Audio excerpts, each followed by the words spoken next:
વાતાવરણમાં પલટો આવતા સુરેન્દ્રનગર પંથકના ખેડૂતોના જીવ અદ્ધર થઈ ગયા। સુરેન્દ્રનગર જિલ્લામાં શિયાળાની શરૂઆતમાં હવામાન સારું રહેતા ખેડૂતોએ સારા વળતરની આશાએ જીરાનું વાવેતર કર્યું હતું, પરંતુ છેલ્લા 2 દિવસથી વાતાવરણમાં પલટો જોવા મળી રહ્યો છે, જેને લઈ ખેડૂતો ચિંતિત બન્યા। દિવસ દરમિયાન વાદળછાયું વાતાવરણ તેમજ વહેલી સવારે ઝાકળના કારણે જીરુના પાકમાં સુકારાનો રોગ આવતા સુકારાના રોગના કારણે અનેક ખેતરોમાં જીરુનો પાક સુકાવા લાગતા ખેડૂતો સુકારાને અટકાવવા મોંઘા ભાવની દવાનું સતત છંટકાવ કરી રહ્યા છે।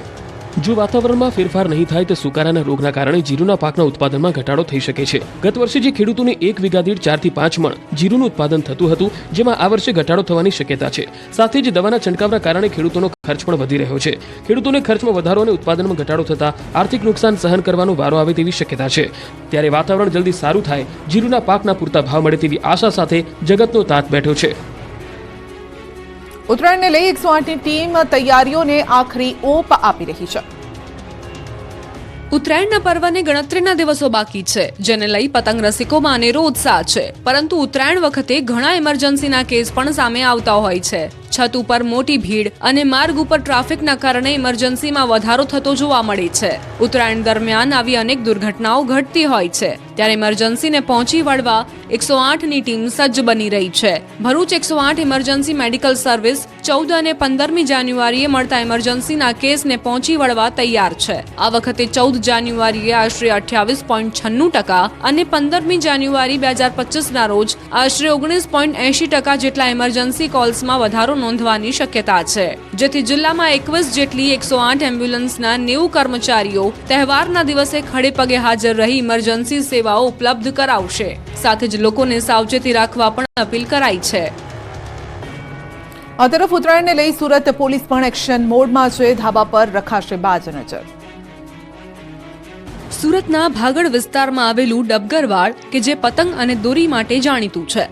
દક્ષિણ ગુજરાતમાંથી લોકો મોટી સંખ્યામાં પતંગ અને ફિરકીની ખરીદી કરવા આ બજારમાં આવતા હોય છે, જેના કારણે મોટી સંખ્યામાં લોકોની ચહેલ પહેલ રહે છે। આવી સ્થિતિમાં ચોરી, લૂંટફાટ, મારામારી જેવી અનિચ્છનીય ઘટનાઓ બનતી હોય છે। આવી ઘટનાઓ ન બને તે માટે પોલીસ પણ સજ્જ છે। સુરતની લાલગઢ પોલીસ દ્વારા ખાસ બંદોબસ્ત ગોઠવવામાં આવ્યો છે। પોલીસ દ્વારા સમગ્ર વિસ્તારમાં પેટ્રોલિંગ કરવામાં આવી રહ્યું છે। પોલીસના જવાનો સિવિલ ડ્રેસમાં સામાન્ય માણસની જેમ બજારમાં ફરી રહ્યા છે, જેથી શાંતિનો માહોલ જળવાઈ રહે। તો મકાનોના ધાબા પરથી દૂરબીનની મદદથી બજાર પર નજર રખાઈ રહી છે। ખાનગી પહેરવેશમાં પોલીસ બજારમાં ફરતી રહેશે અને ચોરી કે લૂંટ કરતા લોકો પર સતત નજર રાખશે, જેથી સુરતી લાલાઓના તહેવારમાં ભંગ ન પડે। ઉત્તરાયણ પહેલા ઊંધિયાની થઈ રહી છે તડામાર તૈયારી। શાકભાજીની માંગમાં વધારો। ઉત્તરાયણના દિવસે પતંગ રસિયાઓ પતંગ ચગાવવાની સાથે સાથે ઊંધિયું ખાવાનો પણ લુફ્ત ઉઠાવતા હોય છે। ઉત્તરાયણના દિવસે અમદાવાદીઓ હજારો કિલો ઊંધિયું આરોગી જાય છે, ત્યારે વેપારીઓ પણ તેની તૈયારીમાં લાગી ગયા છે। ઊંધિયામાં મોટે ભાગે બધી શાકભાજીનો સમાવેશ કરવામાં આવે છે, તેથી જ શાકભાજીની માંગ પણ વધી ગઈ છે। ઊંધિયા માટે એડવાન્સમાં બુકિંગ પણ શરૂ થઈ ગયા છે। શાકભાજીની માંગ વધતા શાકભાજીના ભાવ વધ્યા છે। શિયાળામાં પણ શાકભાજી સસ્તું થયું નથી, ત્યારે ઊંધિયા માટે શાકભાજીના એડવાન્સ ઓર્ડર મળી રહ્યા છે અને માંગ વધતા શાકભાજીનો ભાવ પણ વધ્યો છે। શાકભાજીના ભાવ વધશે તો લોકોને ઊંધિયાનો ચટાકો પણ મોંઘો પડી શકે છે। ઉત્તરાયણના દિવસની તૈયારી માટે શાકભાજી અને ઊંધિયું બનાવનાર વેપારીઓને એડવાન્સ ઓર્ડર મળી રહ્યા છે। શાકભાજી અને ઊંધિયાના ભાવ વધે તેમ છતાં ઉત્તરાયણમાં ઊંધિયાનો સ્વાદ લેવા લોકો તૈયાર છે। ઉત્તરાયણ ઉજવજો, પરંતુ સાવધાની સાથે। વલસાડમાં વાહનોમાં સેફ્ટી ગાર્ડ લગાવાયા। ગુજરાત રાજ્યમાં જેટલું મહત્વ દિવાળીનું છે, તેટલું જ મહત્વ ઉત્તરાયણનું છે। ઉત્તરાયણના તહેવારને લઈ રાજ્યમાં ઉત્સાહનો માહોલ છે, ત્યારે વલસાડ જિલ્લામાં પતંગ રસિકો અનેરા ઉત્સાહમાં છે। જોકે ઉત્તરાયણ દરમિયાન અનેક અકસ્માતો પણ થાય છે, જેમાં અનેક લોકો ઘાયલ થાય છે અને જીવ પણ ગુમાવે છે, જેને લઈ વલસાડ જિલ્લા ભાજપ દ્વારા દ્વિચક્રી વાહનોમાં સેફટી ગાર્ડ લગાવવાનું આયોજન કરવામાં આવ્યું। આ કાર્યક્રમમાં વલસાડના સાંસદ ધવલ પટેલ સહિત અનેક અગ્રણીઓ અને કાર્યકર્તાઓ ઉપસ્થિત રહ્યા હતા।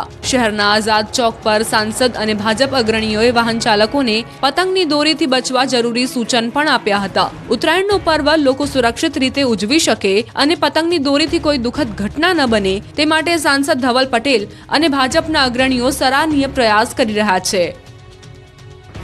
સૌરાષ્ટ્રમાં ગાયોની હત્યાથી હાહાકાર, 6 આરોપી પકડાયા।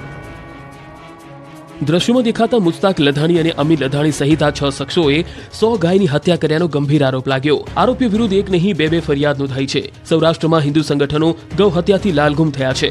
ઠેર ઠેર વિરોધ પ્રદર્શન સાથે આવેદનપત્ર અપાઈ રહ્યા છે। મોરબીના ધારાસભ્ય કાંતિ અમૃતિયા ખુદ કલેક્ટર કચેરીએ પહોંચ્યા. દાવો કરાઈ રહ્યો છે કે મુસ્તાક અને અમીન સહિતના આરોપીઓએ મળીને ધ્રાંગધ્રા, હળવદ અને માળિયા મિયાણા પંથકમાં 100 જેટલા પશુઓની હત્યા કરી. પોલીસે ફરિયાદના આધારે મુસ્તાક અને અમીન ઉપરાંત અન્ય 4 આરોપીઓને દબોચી લીધા છે.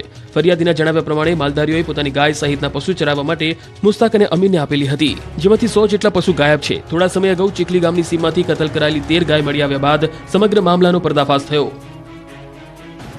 દાખલા માટેના ડખા 52 દિવસથી યથાવત. મહીસાગરમાં લોકો હેરાન પરેશાન. મહીસાગર જિલ્લાના ખાનપુર તાલુકામાં છેલ્લા 52 દિવસથી આદિવાસી લોકો દ્વારા આંદોલન યથાવત છે.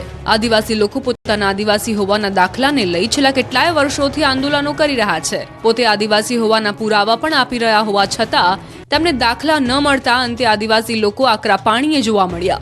રોષે ભરાયેલા લોકો ફરી આંદોલનના માર્ગે જોવા મળી રહ્યા છે. ખાનપુર તાલુકામાં ચાલી રહેલ આંદોલનને 52 દિવસ વીતી ગયા છતાં તંત્રના પેટનું પાણી પણ નથી હલી રહ્યું, તેમજ તંત્ર તરફથી કોઈ પ્રકારની મુલાકાત પણ લેવાઈ નથી રહી, જેથી આદિવાસી લોકો તેમના બાળકોને શાળાએ મોકલવાનું પણ બંધ કરી દીધું છે. છતાં તંત્ર ઘોર નિંદ્રામાં હોય તેવું ભાસી રહ્યું છે. આદિવાસી લોકોએ આદિવાસી હોવાના મજબૂત પુરાવા પણ આપ્યા છે, છતાં પણ દાખલા હજુ સુધી નથી મળતા. ચોંકાવનારી વાત તો એ છે કે છેલ્લા 52 દિવસથી બાળકોને શાળાએ પણ મોકલતા નથી. આંગણવાડીથી લઈ ધોરણ 1 થી 12ના વિદ્યાર્થીઓ શાળાએ જતા નથી, જેથી બાળકોના અભ્યાસને લઈને પણ માઠી અસરો પડી રહી છે. થોડા દિવસોમાં બોર્ડની પરીક્ષા પણ આવી રહી છે, ત્યારે આવા સમયમાં બાળકોને અભ્યાસ નહીં મળે તો પરીક્ષા કેવી રીતે આપશે એ પણ મસમોટો સવાલ છે. આવાસ યોજના હેઠળ મકાન તો બન્યા,